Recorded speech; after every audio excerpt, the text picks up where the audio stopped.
Hello, everybody. This is Kellie J. Wright. I am the host of From Light to Christ podcast, and I am going to do a reading today. I have a couple articles that I've written, and I haven't shared them, and I'm going to do two separate podcasts today. So here's part one.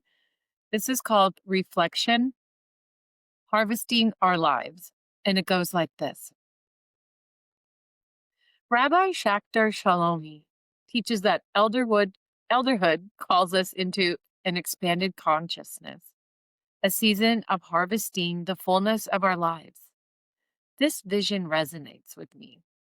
I believe in what I call the fourth brain, an awareness beyond mind, body, and emotions, a consciousness of consciousness itself.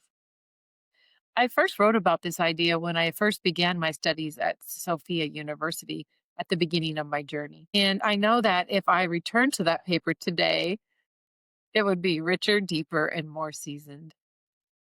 Time has that effect.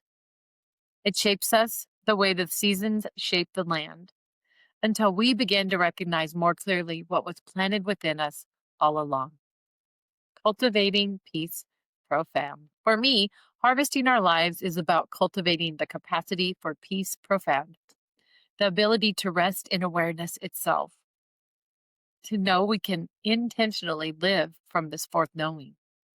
In elderhood, this is not abstraction, but a daily practice, being mindful, grateful for the breath, body, and choices that shape each moment. We are only ever in the moment we are in, and each moment seeds the next. If this is true, why not live with intention for each moment? Sowing what we most wish to reap and reaping only what we have truly sown. Lessons as harvest. This means exactly what we have sown, no sugarcoating. That understanding helped me survive and grow in the harsh learning atmospheres I once created. I learned to see them not as punishments, but as lessons, as invitations to grow forward. What we create is where we are going, where we're growing. When we have a firm place to stand in our belief systems, this harvest is delightful. Without it, the path can feel dark and fearful. I know because I've lived in both places. I know now that the middle, the place where lessons meet grace, is the harvest. I feel this truth in my very stomach, choosing what to harvest. So I ask myself, what do I want to harvest? The answer came back simply, and it came back simple. The answer was love.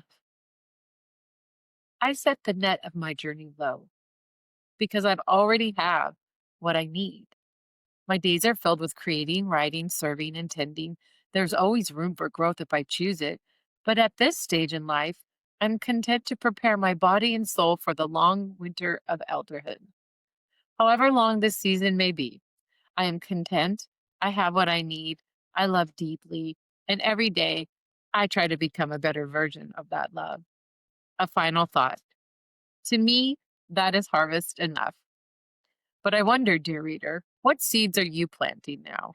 And what harvest do you long to gather when the seasons turn? I'm listening to Fran drink water, and I don't even want to change this. There's going to be a day in the future when I hear that, and I'm going to cry and weep for the joy that I got to spend with her. And it makes me think of the harvest. My aunt, my beloved Aunt Michelle, went back to be with God on Mother's Day, May 11th. And I am, and my family is, we are still grieving and we are still trying to find our way. And fall's coming and winter is coming, and we're going to be going through our first set of holidays without her and regrouping. And so it is with grace and presence that I'll be trying to show up here and share and grow out loud as we go into these harvest season. Fall is coming, winter's coming, which makes me reflect and remember that I am going to teach a 90-day transformation journey this winter. Gosh, that's kicking me in the gut right now. How how am I gonna do this in my first season without my aunt? This is gonna be tough, but it's going to be wonderful because it's for you. I am looking forward I'm going to teach the 90-day transformation journey from the new workbook that I created this year, and we will do it live on YouTube. I don't think I could do live on the podcast, so here at Riverside through Spotify, but anyway, I'll figure it out. We'll figure it out.